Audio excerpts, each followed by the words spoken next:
Film की कहानी शुरू होती है और हम देखते हैं कि खाली सड़क पे एक गाड़ी चल रही होती है। गाड़ी एकदम से मुड़ती है। गाड़ी चलाने वाले से गाड़ी बेकाबू हो जाती है और गाड़ी दरिया में गिर जाती है। सुबह पुलिस वहां आई होती है और पुलिस की छानबीन शुरू होती है। जब एक्सीडेंट हुआ था तब सड़क पे कुछ लोग मौजूद थे। उनमें से एक बंदा बताता है कि गाड़ी ने कट मारा और दरिया में घुस गया, और एक बंदा बताता है कि सड़क पे अकेली गाड़ी थी और सड़क पे कुछ भी नहीं था। गाड़ी को दरिया से बाहर निकाला जाता है और पता चलता है कि उस गाड़ी में एक फिल्म स्टार अरमान कपूर है जो कि मर चुका है। अरमान कपूर की बीवी अरमान की लाश देखती है। अरमान कपूर की बीवी का नाम सोनिया होता है। इस केस की छानबीन शुरू करते हैं ये। इनका नाम होता है सुरजन सिंह उर्फ सूरी, और ये पुलिस इंस्पेक्टर होते हैं और इनके साथ एक असिस्टेंट भी होता है जिसका नाम देवव्रत होता है। इस हादसे की खबर न्यूज में भी आती है। फिर कहानी आ जाती है एक गरीब लोगों की बस्ती में, और हम एक आदमी को देखते हैं जिसका नाम तैमूर होता है। वो एक बंदे के पास जाता है जिसका नाम शशि होता है। शशि एक दलाल होता है और तैमूर शशि को अरमान कपूर के मरने की खबर देता है। इस पे शशि को गुस्सा आता है और शशि के साथ रहने वाली उसकी गर्लफ्रेंड कुछ बोलती है, जिससे तैमूर को ये पता चलता है कि शशि अरमान कपूर से पिछली रात को मिला था। इस लड़की का नाम होता है मलिका, और तैमूर के जाने के बाद शशि मलिका को थप्पड़ मारता है क्योंकि उसे तैमूर के सामने खामोश रहना चाहिए था। अरमान की मौत का सोग मनाया जाता है। देवव्रत सूरी को बताता है कि करीबन रात के 2 बजे के आसपास शूटिंग खत्म हुई थी। उस दिन एक चीज अलग हुई थी, और वो ये कि अरमान ने अपने स्पॉट बॉय और ड्राइवर दोनों को स्टूडियो से ही घर भेज दिया था और खुद गाड़ी चला के गया था, जबकि उसे गाड़ी चलाना पसंद नहीं था। 2:20 पे वो वहाँ से निकला और एक्सीडेंट हुआ था सुबह 4 बजे, और जहाँ पे अरमान का एक्सीडेंट हुआ था वो जगह अरमान के घर के रास्ते में नहीं आती। और सूरी को मीडिया वाले भी सवाल कर रहे होते हैं। सूरी पुलिस स्टेशन में पूछता है कि प्रेस मीडिया से कौन कौन बात करता है, अगर कोई खबर उड़वानी हो छोड़नी हो तो कौन करवा सकता है। जोन से पुलिस वाले हाथ खड़ा करते हैं। देवव्रत सूरी के कहने पे सबके मोबाइल जब्त कर लेता है और सूरी बताता है कि ये बहुत हाई प्रोफाइल केस है, मीडिया से कोई बात नहीं करेगा, कुछ भी बाहर नहीं जाना चाहिए जब तक के केस हल ना हो जाए। हाई प्रोफाइल केस ऐसा होता है जो कि किसी आम केस से ज्यादा मशहूर हो और मीडिया और लोगों में केस के बारे में चर्चा हो। एक पुलिस वाला सूरी को बताता है कि पिछले 3-4 साल से उस रोड पे कई एक्सीडेंट हुए हैं और किसी को कुछ समझ नहीं आया कि एक्सीडेंट क्यों हुआ। दोस्तों, वीडियो को लाइक जरूर करना और हमारे चैनल को सब्सक्राइब करके बेल आइकन जरूर दबाना, ताकि जब भी हमारी नई वीडियो आए तो आपको उसके बारे में पता चल जाए। फिर कहानी आ जाती है एक कोठे पे। यहाँ पे एक कोठे वाली होती है जो कि उम्र में बड़ी होती है, और शशि इसे इस बात का एहसास भी दिलाता है कि वो आंटी है। इस आंटी का नाम निर्मला होता है, और जानते हो तैमूर इस आंटी को पसंद करता होता है। और इसी कोठे पे एक और कोठे वाली होती है जिसका नाम सिमरन होता है। शशि कोठे से 3 लड़कियों को लेके जाता है जिनमें सिमरन भी होती है। शशि एक हरे बैग में से पैसा निकाल के एक ब्रीफ केस में डालता है और पैसों को ब्रीफ केस में छुपा देता है, और तैमूर शशि को नया सिम कार्ड ला के देता है। जब शशि मोबाइल में नया सिम कार्ड डालता है तो शशि का पुराना सिम कार्ड नीचे गिर जाता है, और तैमूर शशि को पता चले बगैर ही उस सिम कार्ड को उठा लेता है, और वो भी अपने पाँव के जरिए। तैमूर शशि को बात करते हुए सुनता है और उसे पता चलता है कि शशि काम से जा रहा है। सूरी के घर पे मेहमान आए होते हैं। सूरी और रोशनी का ताल्लुक खराब चल रहा होता है, और तो और सूरी को नींद भी नहीं आती होती। पोस्टमार्टम वाले बताते हैं कि अरमान ने शराब नहीं पी थी। ऐसा भी लगता है कि जैसे उसने किसी को बचाने की कोशिश की हो, लेकिन रोड पे कोई था भी नहीं। पोस्टमार्टम वाला एक बंदा कहता है कि ये केस ए फाइनल है, कुछ समझ नहीं आ रहा। रोशनी से एक पड़ोसन मिलने आती है जिसका नाम फ्रीनी होता है, और ये मुस्कुरा के बात करते हुए इनके घर में घुस जाती है। जैसे ही फ्रीनी को मौका मिलता है वो यहाँ कुछ ढूंढने लगती है, और वो सूरी और रोशनी के मरे हुए बेटे की तस्वीर को देख के मुस्कुराती है। इसका नाम होता है संजय केजरीवाल, और ये अरमान का बचपन का दोस्त होता है। सोनिया सूरी को बताती है कि उसे पता चला है कि अरमान ने 20 लाख रुपए अपने अकाउंटेंट से लिए थे। ये अकाउंटेंट से पूछताछ करते हैं और वो बताता है कि 1000 वाले नोट थे और हरे रंग के बैग में थे, और वो ये भी बताता है कि करीबन 1 साल पहले अरमान के कहने पे इसने होटल लीडो में 10 लाख पहुंचाए थे, और होटल लीडो उसी इलाके में होता है जहाँ पे वो हादसा हुआ होता है। अब ये होटल लीडो में जाते हैं और एक आनंद मुर्गन नाम के आदमी का पूछते हैं, लेकिन मुर्गन यहाँ पे काम करना छोड़ चुका होता है। अब सूरी को ऊपर से इस केस को हल करने का दबाव भी आ रहा होता है। शशि किसी को फोन करता है और उसे बताता है कि आपको मुझे 50 लाख देने थे। सूरी की मुलाकात होती है फ्रीनी से। फ्रीनी सूरी से बात करती है और उसे बताती है कि उसके पास सूरी के लिए सूरी के बेटे करण का एक मैसेज है। मैसेज यानी कि पैगाम, संदेशा। वो बताती है कि करण चाहता है कि फ्रीनी सूरी को बताए कि करण सूरी से बात करना चाहता है और वो एक लफ्ज बोलती है, डैडा। करण अपने पापा को डैडा बोला करता था, पर सूरी फ्रीनी से इनसे दूर रहने का कह देता है। रोशनी इस बारे में सोचने लगती है और सूरी उससे कहता है कि करण मर चुका है रोशनी, वो किसी से बात नहीं कर सकता। रोशनी बात करने की कोशिश करती है पर सूरी वहाँ से चला जाता है। दोस्तों, एक दफा करण और एक और बच्चा खेलते खेलते कश्ती में बैठ के पानी में चले गए थे। कश्ती उलट गई। सूरी अपने बेटे को बचाने के लिए पानी में गया, लेकिन उसे उसका बेटा करण नहीं मिला था और इस तरह करण मर गया था। कहानी वहीं पे वापस आ जाती है। सूरी रात को गाड़ी में अकेला होता है और वो इन्हीं यादों में होता है। इसके पास एक लड़की आती है। इस लड़की का नाम सिमरन होता है। जाहिर है कि सिमरन इससे जिस्म को बेचने वाली बात ही करती है। सिमरन सूरी से होटल लीडो जाने की बात करती है और वो बताती है कि उसकी वहाँ रिसेप्शनिस्ट के साथ सेटिंग है। सूरी इससे आनंद मुर्गन के बारे में पूछता है और सिमरन सूरी को बताती है कि वो मेलूर में मर रहा है, उसे एड्स हो गया है। सूरी सिमरन से गाड़ी से बाहर जाने का कहता है और सूरी के पूछने पे सिमरन सूरी को अपना नाम रोजी बताती है। देवव्रत मुर्गन को ढूंढ लेता है और इससे इन्हें नाम पता चलता है शशि का। करीबन 1 साल पहले अरमान कपूर के अकाउंटेंट ने शशि के लिए इसे एक बैग दिया था। सूरी शशि की गर्लफ्रेंड मलिका से शशि का पूछता है, पर वो बताती है कि शशि सिर्फ ये बता के गया था कि सांगली में कोई काम है और इसे नहीं पता कि काम क्या था और वापसी का भी कोई पता नहीं। सूरी कोठे वाली के पास जाता है और उससे शशि के सांगली वाले घर का पूछता है। सिमरन भी यहीं पे होती है। सूरी पुलिस वाला होता है, इसलिए उसे शशि का गांव वाला पता मिल जाता है, पर फिर देवव्रत बताता है कि शशि तो सांगली आया ही नहीं। रोशनी अब एक साइकेट्रिस्ट के पास जा रही होती है ताकि उसकी दिमागी हालत ठीक हो सके और वो दवाइयाँ भी खा रही होती है। पहले कभी ये दोनों हंसते खेलते थे, लेकिन अपने बेटे के मरने के बाद से इनकी जिंदगी उदास सी हो गई होती है और ये दोनों ज्यादा बात भी नहीं करते होते। सूरी को पता चलता है कि तैमूर शशि का खास आदमी है और अब सूरी मिलता है तैमूर से। ये तैमूर को थाने ले जाते हैं और यहाँ तैमूर की ठुकाई होती है। तैमूर बताता है कि उसे शशि का नहीं पता कि शशि कहाँ है और यहाँ ये बात तय हो जाती है कि अगर तैमूर को शशि का फोन आया तो तैमूर सूरी को फोन करके इस बारे में बताएगा। तैमूर वापस जाके शशि का वो सिम कार्ड मोबाइल में डालता है जो उसने अपने पाँव से उठाया था। उस सिम में तैमूर को जो फोन नंबर नजर आता है, तैमूर उस नंबर पे फोन करता है और तैमूर की एक आदमी से बात हो जाती है। जो फोन पे होता है उसे यही लगता है कि शशि ने फोन किया है और वो कहता है कि तुझे पैसे कल मिल जाएंगे और वो 8 बजे मेले में आने का कहता है। सूरी को सिमरन दोबारा से एक जगह पे नजर आती है। सूरी सिमरन के साथ लिफ्ट में जाता है, इनमें बात होती है और सूरी इससे शशि का पूछता है। ये शशि की लड़कियों में से एक होती है और इसे भी नहीं पता होता कि शशि कहाँ है। ये बातें करते हुए सूरी को अपनी तरफ रिझा रही होती है। तैमूर निर्मला के पास होता है जिसे तैमूर पसंद करता होता है। तैमूर निर्मला से पूछता है कि अगर वो अमीर हो गया तो क्या ये इसके साथ शादी करेगी, पर वो तैमूर को हाँ या ना में जवाब नहीं देती। सूरी को अपने ख्वाब में भी अपने बेटे के मरने का वाकया नजर आता होता है। रोशनी को अपने घर के बाहर एक चिट्ठी मिलती है। ये चिट्ठी ऐसी होती है कि मानो जैसे चिट्ठी लिखी फ्रीनी ने हो पर अल्फाज करण के हो और इस चिट्ठी में करण फ्रीनी से कह रहा होता है कि उसे अपने मामा और पापा से बात करनी है और चिट्ठी में करण, रोशनी और सूरी तीनों के नाम लिखे होते हैं। और अब ये जाती है फ्रीनी के पास। फ्रीनी ऐसा कुछ करती है कि मानो कि जैसे वो कोई मंत्र पढ़ रही हो। फ्रीनी एकदम से कागज पे कुछ लिखने लगती है जबकि वो रोशनी को देख रही होती है।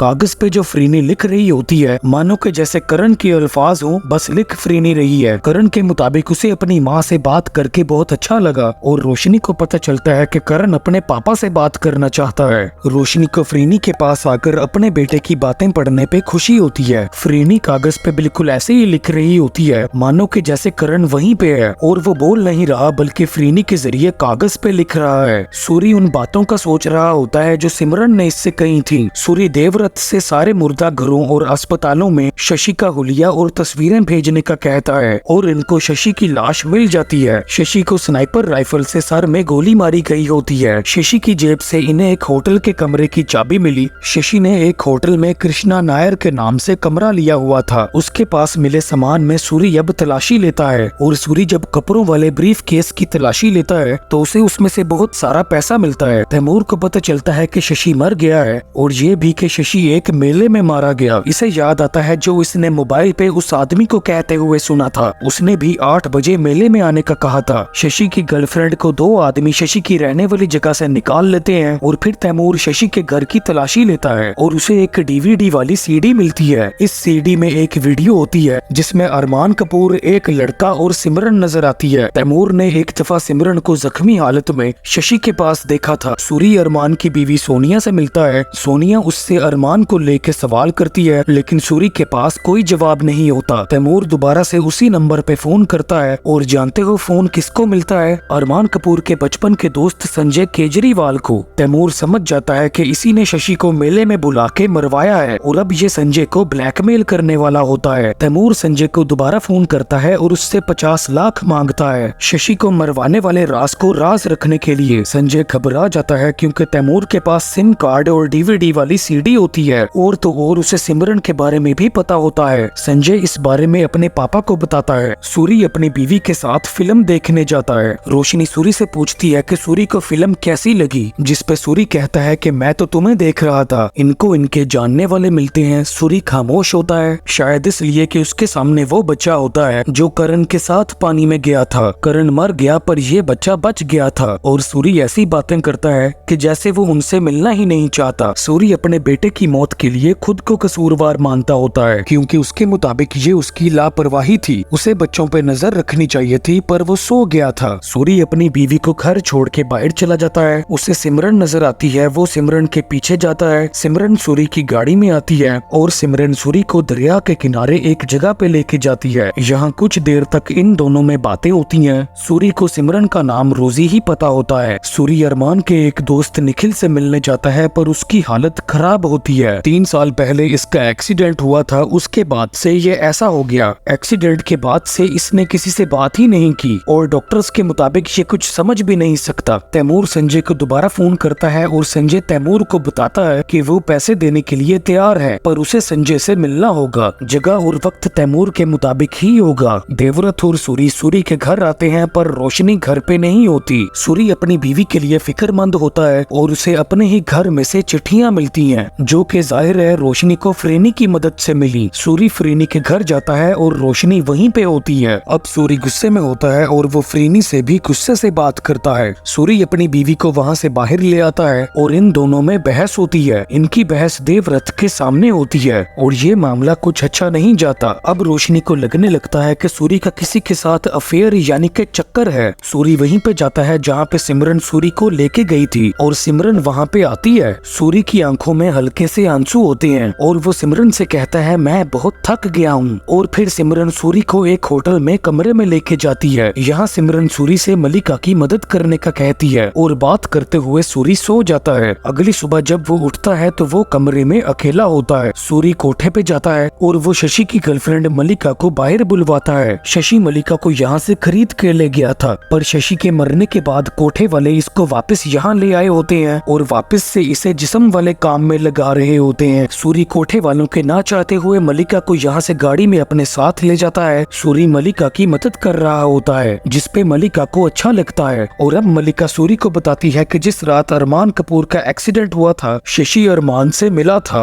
और वो बताती है कि तैमूर को पता होगा क्योंकि जब वो 2 आदमी मलिका को शशि के घर से ले जा रहे थे तब उसने तैमूर को शशि का सामान चोरी करते हुए देखा था। और वो ये भी बताती है कि शशि अरमान से मिलने वाली रात को एक हरे रंग का बैग भी लेके आया था। दूसरी तरफ तैमूर संजय से पैसे लेने का प्लान कर रहा होता है और तैमूर इसमें अपने साथ अपनी पसंदीदा औरत निर्मला को भी शामिल कर लेता है। तैमूर संजय को एक ट्रेन स्टेशन पे बुलाता है। संजय तैमूर के कहने पे एक ट्रेन पे चढ़ जाता है। तैमूर संजय के पास जाता है और संजय इसके आगे एक बैग रख देता है। तैमूर वो बैग पकड़ के ट्रेन से बाहर निकल जाता है पर संजय अपने साथ कुछ आदमी भी लाया होता है जो कि तैमूर के पीछे जाते हैं और अब तैमूर ने यहाँ से निकलना होता है। तैमूर पैसों से भरा बैग लेके भाग रहा होता है और संजय के आदमी उसके पीछे होते हैं। एक जगह पे निर्मला तैमूर का इंतजार कर रही होती है। तैमूर इन आदमियों से पीछा छुड़वाने के लिए एक दफा तो हवा में पैसे भी फेंक देता है जिस पर उन दोनों आदमियों के लिए तैमूर का पीछा करना थोड़ा मुश्किल होता है। तैमूर को थोड़ा सा वक्त मिलता है और वो निर्मला के पास जाके निर्मला वाले बैग को अपने बैग से बदल देता है और वो फिर से भागने लगता है। कुछ देर में वो आदमी तैमूर को पकड़ लेते हैं और वो तैमूर से सब उगलवा लेते हैं। इनमें से एक आदमी संजय को बताता है कि ये सब इत्तेफाक से तैमूर के हाथ लग गया और वो ये भी बताता है कि तैमूर को तो संजय का नाम भी नहीं पता, बस मोबाइल नंबर पता है जो शशि के सिम कार्ड से मिला था।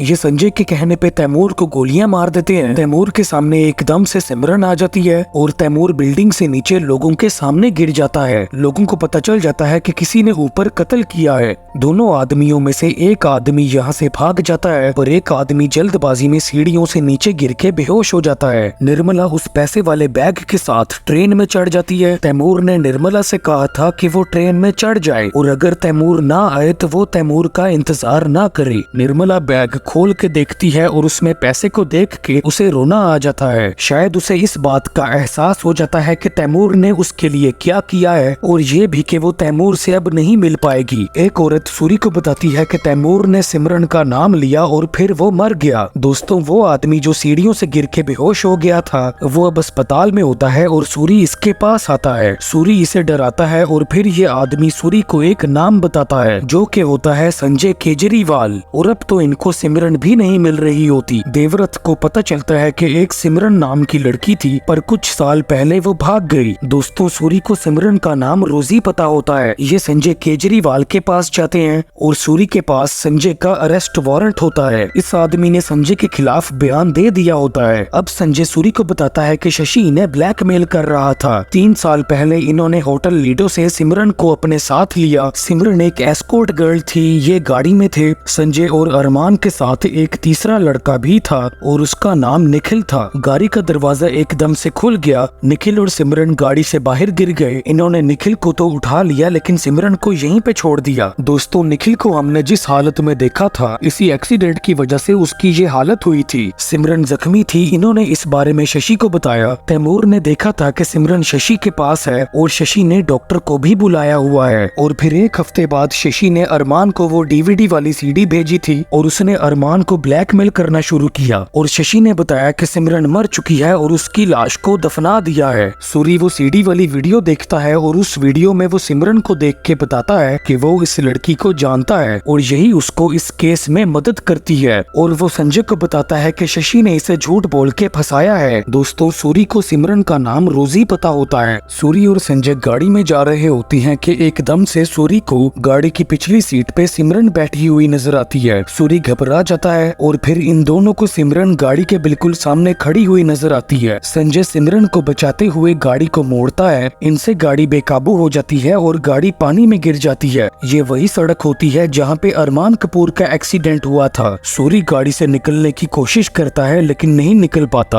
और फिर पानी में उसके पास जानते हो कौन आती है? सिमरन। सिमरन गाड़ी का दरवाजा खोलती है और सूरी को गाड़ी से बाहर निकालती है। सूरी पानी के ऊपर आ जाता है। संजय केजरीवाल मर जाता है पर सूरी बच जाता है। दोस्तों, अरमान कपूर की भी बिल्कुल ऐसे ही मौत हुई थी और जो बाकी एक्सीडेंट्स हुए थे वो भी शायद इसी तरह हुए थे। सूरी को अंदाजा हो जाता है कि सिर्फ वो ही सिमरन को देख सकता है। सूरी अपने अफसर को बताता है कि सूरी को लगता है कि सिर्फ सूरी ही सिमरन को देख सकता है, लेकिन सूरी को उसका बड़ा अफसर बताता है कि पुलिस वाले उसके बारे में बातें कर रहे हैं। ऐसा इसलिए क्योंकि सिमरन सिर्फ सूरी को ही नजर आती होती है, बाकियों को नहीं। और देखने से यही लगता होता है कि सूरी अपने आप से बातें कर रहा है और बताता है कि अगर सूरी ये रिपोर्ट में लिखता है तो सारा डिपार्टमेंट हंसेगा सूरी पे। और वो ये भी बताता है कि सच ये है कि अरमान कपूर एक ऐसे एक्सीडेंट में मारा गया जो कि एक फाइनल केस है। संजय केजरीवाल जेल नहीं जाना चाहता था इसलिए उसने खुदकुशी कर ली और वो जो 2 आदमी उन्हें ब्लैकमेल कर रहे थे वो मर चुके हैं और इस तरह केस क्लोज यानी कि बंद। यही सच है और यही तुम्हारा बयान भी होगा। सूरी अपने बयान में अरमान कपूर की मौत को एक्सीडेंट लिखता है जबकि उसे सच पता होता है। अब सूरी सिमरन के ही ख्यालों में होता है और वो देखता है कि बाकी पुलिस वाले उसे ही देख रहे हैं। सूरी दरिया के किनारे वहीं पे जाता है जहाँ पे सिमरन उसे लेके गई थी। सूरी के दिमाग में सिमरन की बोली हुई बातें चल रही होती हैं। सिमरन ने सूरी से कहा था कि अगर कहीं नहीं मिली तो यहीं मिलूंगी। इस पर सूरी को एक ख्याल आता है। वो वहीं पे एक जगह को खोदने लगता है और जानते हो खोदते हुए उसे एक लाश मिलती है। वो लाश अब ढांचा बन चुकी होती है क्योंकि ये 3 साल पहले दफनाई गई थी और सूरी को यकीन हो जाता है कि ये सिमरन की ही लाश है क्योंकि उसकी उंगली में एक अंगूठी होती है जो कि सिमरन के हाथ में नजर आती थी। और अब सूरी सिमरन की लाश को चिता में रख के आग देता है। वो सिमरन की उस अंगूठी को अपने पास रख लेता है। जहाँ पे वो अंगूठी रखता है वहाँ पे उसे एक चिट्ठी नजर आती है। वो उस चिट्ठी को पढ़ता है। यह चिट्ठी ऐसी होती है मानो कि जैसे इस चिट्ठी में सूरी के मरे हुए बेटे के अल्फाज हों। लंबी कहानी छोटी करके बताऊं तो करण इस चिट्ठी में ये कह रहा होता है कि करण की मौत सूरी की गलती नहीं है, करण की अपनी गलती है, और अगर रोशनी और सूरी खुश रहेंगे तो करण भी खुश रहेगा और वो अपने माँ बाप की तारीफ करता है। सूरी वहीं पे होता है जहाँ पे करण पानी में डूब के मरा था। अभी सूरी रो रहा होता है। सूरी को यकीन आ गया होता है कि इस चिट्ठी में उसके बेटे के ही अल्फाज हैं। रोशनी सूरी को यहाँ पे देखती है। वो सूरी के पास आती है। सूरी रो रहा होता है। रोशनी सूरी को गले लगाती है और इस तरह इस फिल्म का एंड होता है। दोस्तों, जिस तरह सिमरन सूरी के साथ राब्ते में आई, इसी तरह शायद करण फरीनी के राब्ते में आया और फिल्म के आखिर में जौन से चिट्ठी सूरी ने पढ़ी थी वो लिखी तो फरीनी ने थी लेकिन अल्फाज करण के ही थे।